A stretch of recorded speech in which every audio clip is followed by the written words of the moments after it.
President Duterte forms an interagency body on the drug war. Executive Order number 15 creates the Interagency Committee on Anti-Illegal Drugs. The new committee will be divided into 4 clusters: environment, justice, advocacy, and rehabilitation and reintegration. Various departments and government agencies will support each cluster in carrying out drug operations, prosecuting drug cases, conducting a nationwide advocacy campaign, and implementing drug rehabilitation programs. The new body will report to the Philippine Drug Enforcement Agency. I will be compelled now to exercise extraordinary powers. Not to perpetuate myself, believe me. I am not happy continuing with this job. But since I am here, I have to. It's not a question of emotions. It's a question of duty. Pinasubo ko sarili ko. The thought probably enchanted me to be president. Then I now face the enormity of the problem of dealing with this violence that's almost unstoppable. Wala akong choices.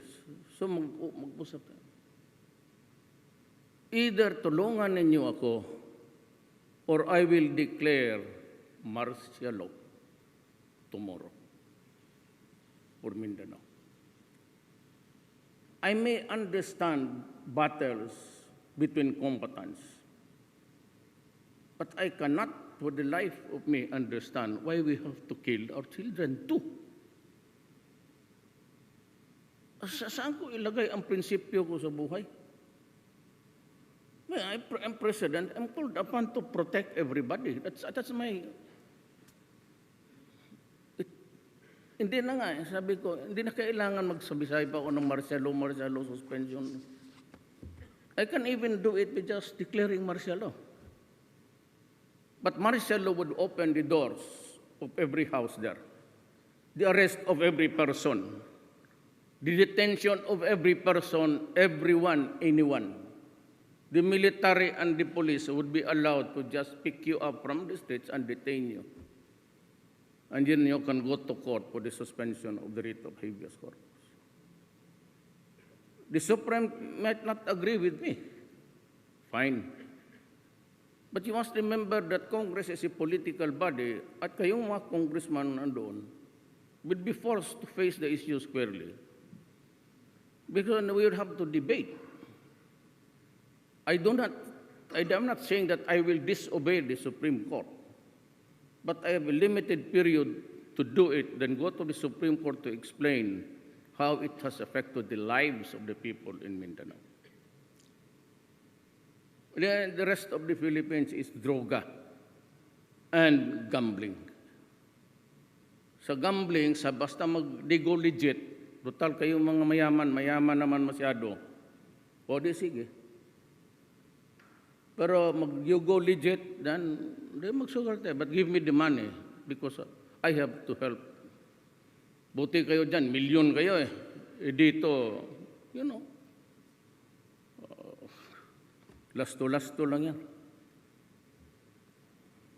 Yan ang problema ko ngayon. Tulungan ninyo ako. Kasi pag hindi, alam naman ninyo, martial law, then I have to authorize the military just to arrest and detain you for that. And it would not be good for our people. And they would go into a trauma. Because how long would it take? I don't know. It could be 20 days. It could last for 1 year. It says that I have to explain to the Congress and I have to explain to the Supreme Court. And the Supreme Court, at the behest of any citizen, can inquire into the factual basis of martial law. Kung makita ng mga judges yung briefer for the days, there's so many violence in Mindanao, they will be swayed. Or may option ako, I can go to Congress, I can report there after 60 days. And na pag ayaw ng Supreme Court, pumayad ang Congress, o ayaw ng Congress, pumayad ang Supreme Court, I have 2 choices. Yan lang ang mabuti rin. But if the two will agree na hindi, then I will ask them, okay, you run the whole show if you can and solve the problem. Mahirap naman sabihin mo, pa-open ninyo ako dito ang pagka-presidente, gawin ninyo kung inutil. O di kayo na lang. But somebody has to act on the problem with dedication and seriousness. We have to protect our nation. It is high time that you decide whether we exist with one nation or there will be a breakage in our society and our lives.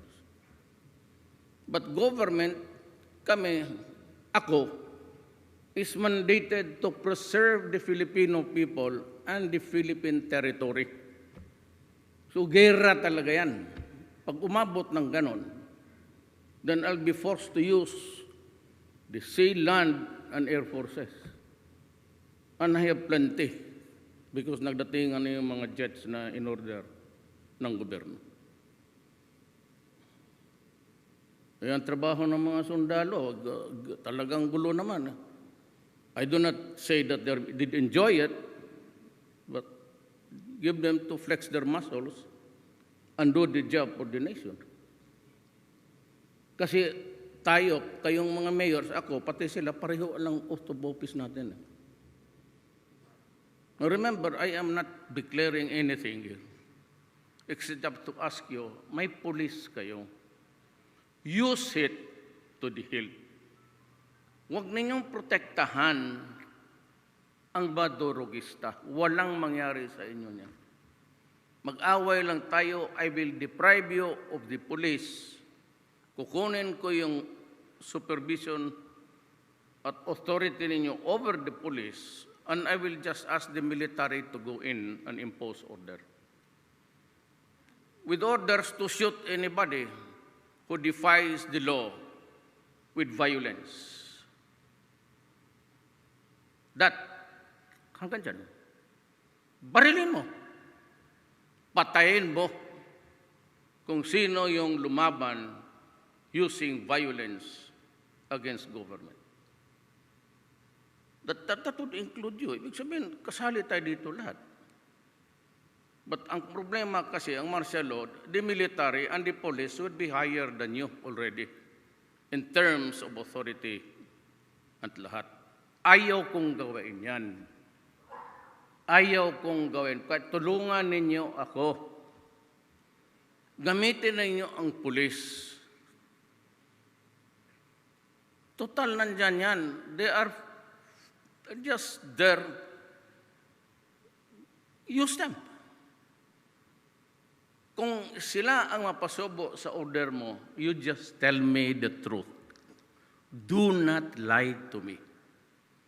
Pag sinabi mo, Mayor, nangyari ito, that is pursuant or in obedience to my orders as city or municipal mayors, fine.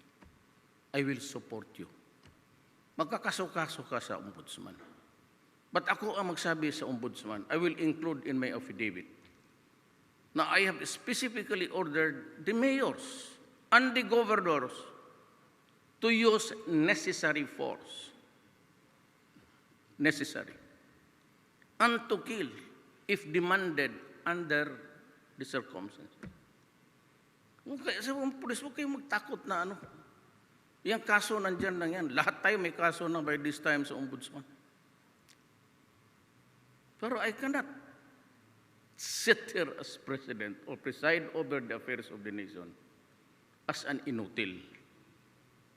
Mas mabuti pa, mamatay na lang ako, barilin niya lang ninyo ako paglabas ko ngayon. That would be more honorable for me to die rather than to sit and preside over a deteriorating country. I will not countenance it. My God, patayin lang ninyo ko. I will not allow that kind of shit in me. Na marabag maaka, makita niyo imong mga anak gapinal na kamatayon. Mahirap yan. Mahirap yan.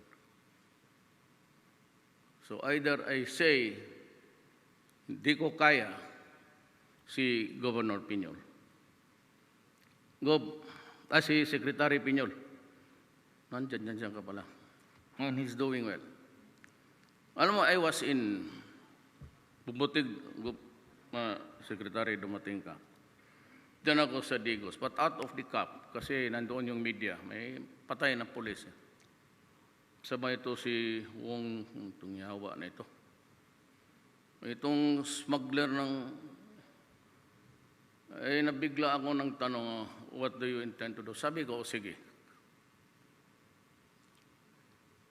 Ang sa batas kasi, ang tax evasion cases or tax liability for that matter, it's the same terminology, can be compromised. The law allows an arreglo, kagaya ng ibang crimes. Sabi ko doon sa hindi, not because gusto ko kayong pabilibin. She came out from my, sabi ko, sige.